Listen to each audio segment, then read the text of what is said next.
사회적으로 핫한 이슈를 키워드로 알아보는 핫키워드 시간입니다. 함예진 캐스터 안녕하세요. 네, 안녕하세요. 네, 사회적 거리두기가 해제된 지 어느덧 한 달이 되어갑니다. 여러분의 일상은 어떻게 달라졌나요? 곧장 집으로 향하던 발걸음이 이제는 곳곳으로 뻗어가고 있지 않나요?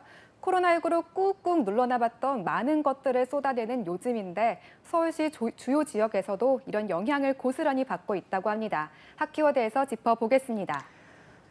네, 요즘 밤늦은 시간까지 거리에 사람들이 많은 걸 보면 낯설다 이런 생각까지 들 정도인데요. 그동안 고생하던 자영업자들에게는 숨통이 좀 트일 것 같거든요. 네, 그렇죠. 방역을 위한 일이었지만 많은 자영업자에게는 그동안의 시간이 고통의 원인으로 작용하기도 했는데요. 거리두기가 해제된 이후 한시름 놓은 상황입니다. 그동안 영업시간 제한 등으로 막대한 피해를 본 소상공인의 매출이 조금씩 회복되고 있는 변화가 감지되고 있는데요.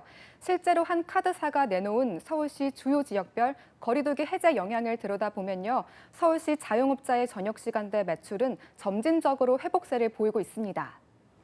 네, 영업시간 제한이 밤 9시에서 점차 시간이 늘어났는데 어느 정도로 차이가 있었나요? 네, 영업시간 제한이 오후 9시에서 오후 10시로 바뀐 후 매출 건수는 3% 늘었고요. 오후 11시로 바뀐 뒤에는 14%, 자정으로 완화된 후에는 32% 증가했습니다. 영업시간 제한이 해제된 지난달 18일 이후에는 매출 건수가 44%, 매출액은 60% 상승했습니다. 그런데 여기서도 특이점이 있는데요. 매출 상승의 중심에 바로 핫플레이스와 대학가가 있다는 겁니다. 네, 대학가와 핫플레이스라면 2030 세대가 주로 모이는 곳 아닌가요? 네, 맞습니다. MZ세대의 성지라고 할 수 있죠. 영업시간 제한이 해제된 후 매출 건수가 가장 많이 증가한 지역은 용산구 이태원동입니다. 영업시간이 9시로 제한됐던 시기보다 무려 198% 늘었습니다. 이태원동 일대 매출의 88%는 2030이 책임졌는데요. 영업시간 오후 9시 제한 시기와 비교하면 2030을 통한 매출이 200% 이상인 겁니다. 네, 비대면 수업이 많았던 대학가의 수업도 모두 대면화됐는데 그래서 대학가 매출도 많이 올랐을 것 같아요. 네, 영업 제한 시간 완화가 맞물리는 시기에 매출 증가가 두드러졌습니다.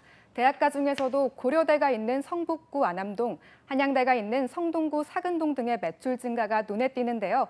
맛집 많기로 소문난 청와대 인근 지역도 주목할 만합니다. 개방 전 집계였음에도 불구하고 종로구 부암동, 삼청동의 매출이 늘어난 건데요. 부암동은 커피 전문점과 음식점, 삼청동은 미술관과 박물관 등 전시관의 매출이 많이 증가했습니다. 네, 이렇게 코로나의 고통도 끝나나 했는데 자영업자들을 힘들게 하는 새로운 게 생겼죠. 네, 거리두기 해제로 한숨 돌리나 했는데 이번에 오른 재료값이 문제입니다.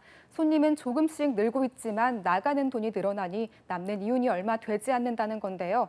요즘 러시아의 우크라이나 침공 여파로 국내외에서 곡물감 급등과 식량 부족 문제가 심각해지고 있기 때문입니다.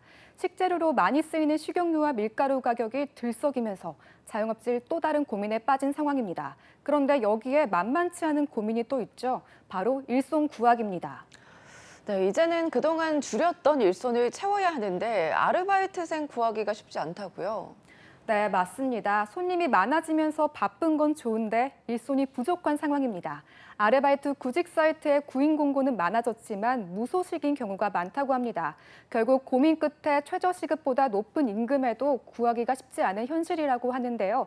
시간 대비 고수익 알바로 떠오른 배달 인력으로 2030 많이 이탈한 것도 이유라고 합니다. 네, 주요 상권을 중심으로 2030 덕분에 소비가 더 빠르게 회복하고 있는데요. 자영업자들의 고민은 산 넘어 산인 상황입니다. 언제쯤 활짝 더 웃을 수가 있을까요? 지금까지 핫키워드 함예진 캐스터였습니다. 고맙습니다.